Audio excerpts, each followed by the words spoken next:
Oke. Bang, terkait tanggal 11 kan ini bentar lagi mungkin bukti apa sih yang sudah terkumpul sekaligus nantinya mungkin untuk persiapan di tanggal 11 ini. Tanggal 15 ya.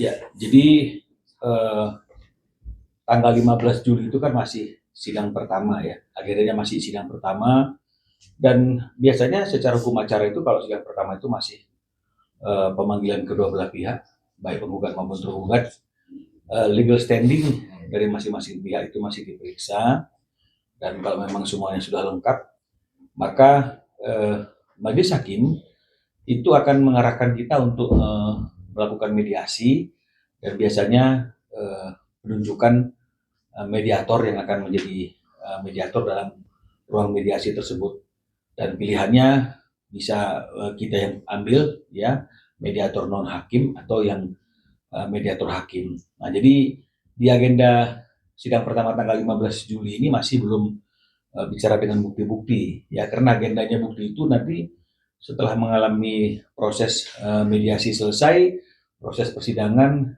jawab menjawab baru akan masuk ke dalam proses pembuktian. Nah, namun demikian seperti lazimnya cara kerja advokat dimanapun, termasuk kami, ketika kami menyusun dalil-dalil dalam gugatan itu, kami juga sudah sekalian mempersiapkan bukti-bukti yang akan kami ajukan dalam agenda pembuktian nantinya dalam persidangan.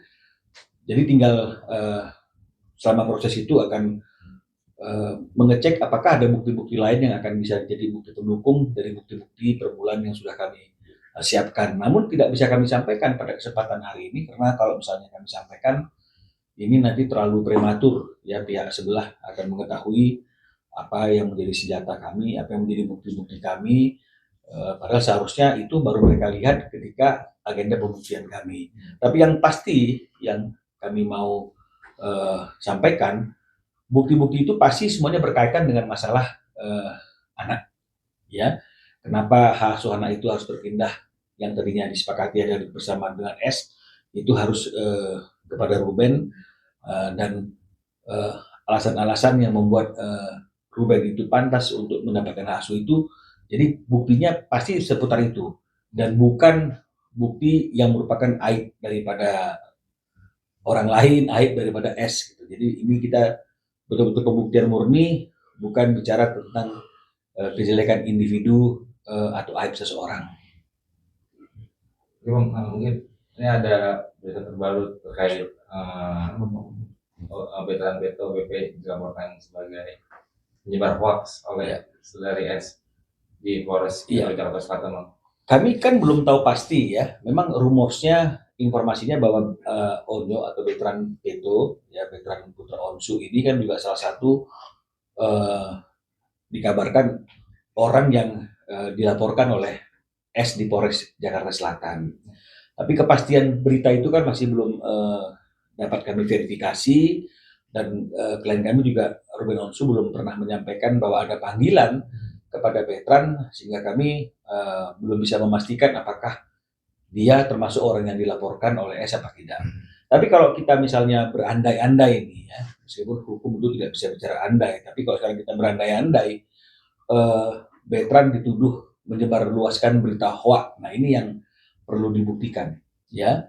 Karena apapun yang disampaikan oleh veteran, kalau dari kacamata kami kan adalah pengalaman ya atau sesuatu yang dia alami ketika dia masih bertempat tinggal bersama-sama dengan S gitu. Karena bagaimanapun juga kan veteran ini adalah bagian dari keluarga itu. Jadi namanya keluarga pasti dia tahu betul apa yang terjadi dan kalaupun dia menyampaikan sesuatu itu pasti sesuatu yang dia rasakan, yang dialami. Nah, jadi melihat bahwa semakin banyaknya berita yang menurut dia mungkin tidak sesuai dengan fakta dan kebenaran, tapi terlalu memojokkan Ruben Onsu sebagai ayah angkatnya.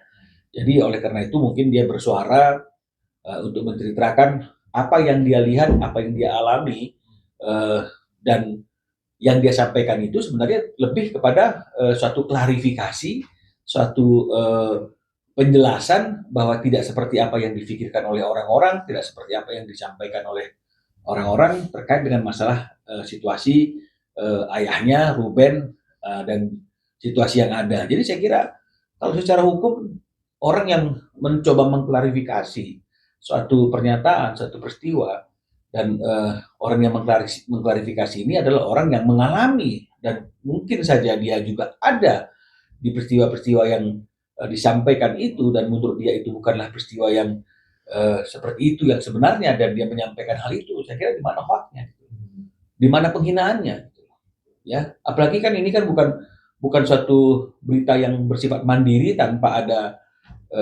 korelasinya, tanpa ada konteksnya, tanpa ada angin, tanpa ada hujan, tiba-tiba muncul secara mandiri. Ya, ini benar. Sama seperti misalnya orang mengatakan, saya akan buka aibnya. Suatu saat, satu Indonesia akan kaget. Nah, ini kan sudah prolog. Udah ada niatan gitu loh. Memang tujuannya nggak ada yang lain, bukan menjawab satu pernyataan, bukan mengklarifikasi suatu pernyataan, tapi memang secara mandiri niatnya ingin membuka aib dan mempermalukan. Nah, ini kalau memang muncul di media sosial, kemudian ini disebarluaskan di publik, ini unsurnya masuk. Tapi kalau misalnya suatu klarifikasi, suatu penjelasan dari suatu pemberitaan, dari suatu pernyataan, karena dia menganggap tidak seperti itulah peristiwanya, karena dia tahu, dia mengalaminya, di mana penghinaannya? Ya, makanya kita akan serahkan kepada pihak yang berwajib yang memproses perkara ini. Saya kira pihak berwajib juga akan melihatnya dengan secara seksama. Ya, tidak semua perkara yang dilaporkan akan diproses. Makanya tahapannya kan juga adalah lidik, belum sidik. Lidik artinya akan dilihat ada nggak perbuatan pidananya, ada nggak unsur melawan hukumnya. Ya, dan tentu yang menjadi referensinya adalah selain bukti-bukti yang disampaikan, ketentuan perundang-undangan KUH pidana yang baru, mungkin undang-undang informasi transaksi elektronik, dan juga tentu rangkaian-rangkaian peraturan hukum yang lain yang berhubungan dengan masalah perkara itu, seperti SKB 3 Menteri dan juga mungkin putusan Mahkamah Konstitusi dan yang lainnya. Kalau BB berarti dengan adanya perselisihan ini udah nggak bareng sama Ruben atau sama Wena? Siapa? Onyo udah nggak satu rumah sama mereka. Awal perceraian itu kan memang Onyo ini kan memang tinggalnya kan sama si S, ya. Tapi kemudian beberapa waktu belakangan ini Onyo memutuskan dia untuk tinggal bersama dengan ayahnya. Jadi itulah yang membuat Onyo tidak lagi bersama-sama dengan S. Ya, kalau dulu kan kelihatan tuh dari rincian tagihan ya kan gitu kan 3 orang anak gitu ya. Pokok kan gitu. Jadi artinya Onyo masuk dalam 3 orang anak yang masuk dalam hitungan pokoknya. Nah, sekarang ini kan udah ada perubahan, tapi kan belum ada pembicaraan, belum ada diskusi, belum ada penyampaian lagi. Jadi kita juga nggak ngerti nih si Rubennya mau bayar berapa nih kan gitu. Karena tiap bulan nggak pasti. Nah, sementara kan kalau untuk ketentuannya kan harusnya disampaikan, kemudian didiskusikan sehingga ada fit cost. Nah, jadi sekarang Onyo sudah tidak lagi bersama dengan S, tinggalnya tapi bersama dengan Ruben. Jadi kalau dari Ruben sendiri tanggapin ada beta itu gimana? Yang pasti Ruben kan kalau dari dulu kan kalau mengenai masalah anak kan dia nomor 1 di depan. Ya, Thalia, Kania semua ya. Nah, jadi kalau ini benar-benar yang dilaporkan itu salah satunya adalah Onyo, ya Ruben pernah sampaikan ke saya bahwa kita akan lawan Bang kan gitu, karena kan menurut dia nggak mungkin artinya itu Onyo itu dilaporkan karena ini bagian dari keluarga dan yang disampaikan itu adalah suatu klarifikasi, suatu keadaan yang memang itu apa adanya. Jadi kalau memang misalnya keadaannya itu adalah keadaan yang membuat orang lain itu merasa dipermalukan, merasa dihina gitu misalnya. Sebenarnya kan bukan pernyataannya itu yang membuat dia dipermalukan dan dihina. Tapi karena perbuatannya yang disampaikan itu kan begitu artinya. Akhirnya ketahuan nih dong kelakuannya saya kan begitu dong artinya. Jadi sebenarnya kan bukan pernyataannya itu yang salah. Tapi perbuatannya itu yang dia nggak ingin diketahui oleh orang ternyata disampaikan. Nah, penyampaian ini kan juga bukan niat secara mandiri seperti orang yang mengatakan saya akan buka aibnya. Berulang-ulang ada ancaman, saya akan bongkar, saya akan bongkar. Berarti niatnya memang ingin mempermalukan. Kalau ini kan tidak. Ini hanya merupakan suatu klarifikasi penjelasan dari suatu pernyataan, suatu pemberitaan. Jadi saya kira nggak akan ada salahnya kalau menurut kacamata saya sih seperti itu ya. Bang, bener gak sih kalau misalkan secara sisi hukumnya ada salah satu praktisi hukum kalau menghalangi untuk bertemu anak itu bisa dijerat pidana selain mungkin mengajukan hak asuh anak sih. Menghalangi, Menghalangi semisalnya. ya ada sih perbuatan melawan hukumnya kalau menghalangi. Ya, tapi kan seperti yang kami sampaikan itu kan, ini kan bukan perbuatan yang menghalang-halangi seperti itu ya, bukan artinya itu menghambat. Ya, tapi artinya diciptakan suatu kondisi yang membuat anak ini memang akhirnya tidak, seolah-olah tidak punya waktu, tidak punya kesempatan untuk bertemu dengan ayahnya. Kan dari chattingan-chattingan kan ada pertanyaan tuh, kapan akhirnya waktu saya bisa bertemu dengan anak-anak? Kenapa harus dipertanyakan itu? Inilah sikap orang yang gentleman dan berkelas gitu loh. Dia nggak mau main cara sudut sana gitu ya, nggak mau dia main apa namanya itu, main seasal-asalnya saja. Jadi dia tanya dong kepada ibu yang memang memiliki hak untuk menjadi orang yang dipercayakan untuk mengasuh anaknya. Nah, jadi kalau memang misalnya pidananya misalnya seperti itu ya, kita bisa artinya gali lebih dalam. Tapi kita kan nggak mau bicara mengenai masalah pidananya.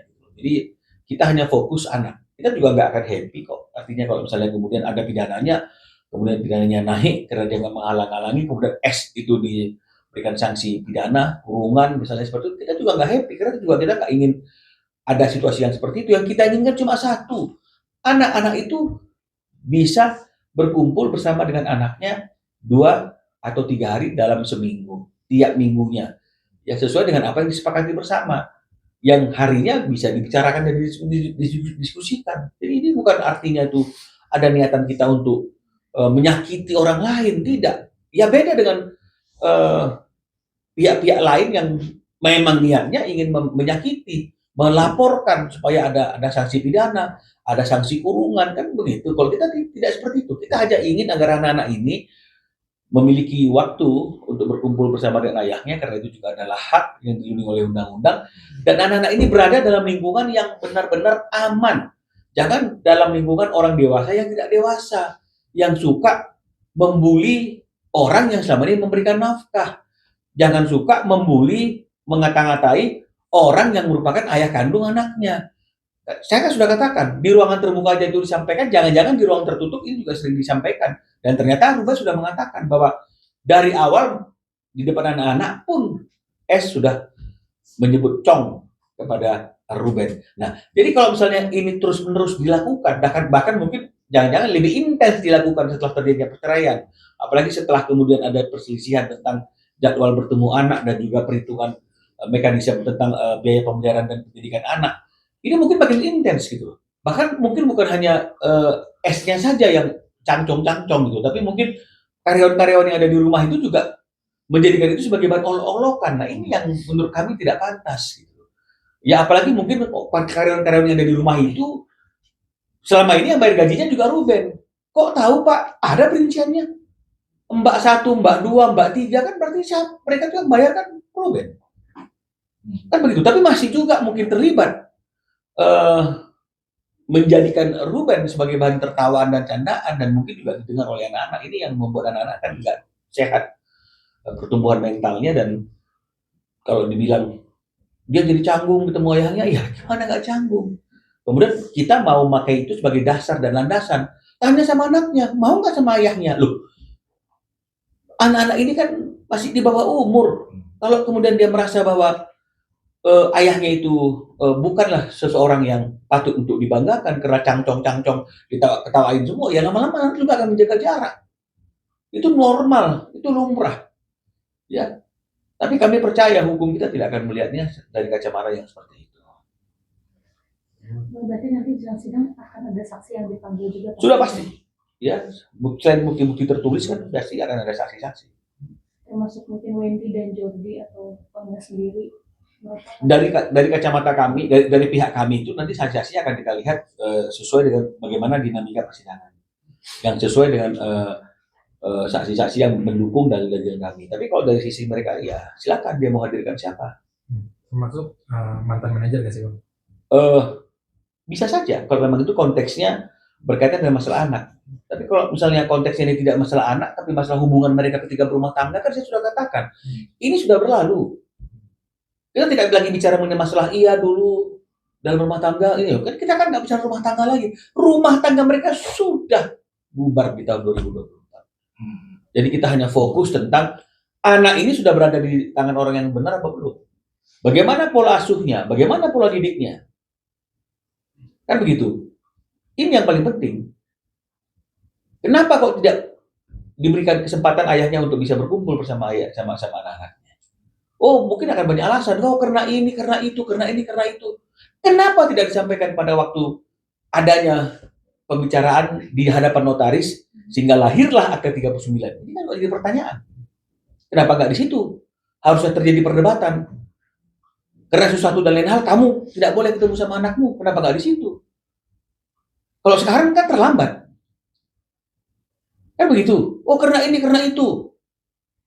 Kemarin dipertemukan juga oleh singkat di bandara udara kan begitu artinya. Disuruh juga anaknya berpelukan sama ayahnya misalnya gitu. Jadi sebenarnya kan nggak ada masalah apa-apa. Cuma dibikin seolah-olah ada masalah apa-apa yang membuat masyarakat Indonesia yang menyaksikan pemberitaan ini berdebar-debar menunggunya. Kira-kira ada apa ini ya? Kan begitu. Aib apa ini? Ya kan begitu. Ada apa ini yang mau dibuka ini kan begitu. Jadi jangan seperti itu. Karena kalau memang mau buka aja. Kalau memang dia merasa dia sudah kebal hukum. Ya. Karena kalau memang dengan sengaja ingin mempermalukan orang lain di depan umum juga itu ada hukumnya. Tapi kalau memang mereka merasa dirinya kebal hukum ya silakan saja. Coba-coba aja. Ya, kita mau lihat. Yes. Oke, Bang. Coba Bang.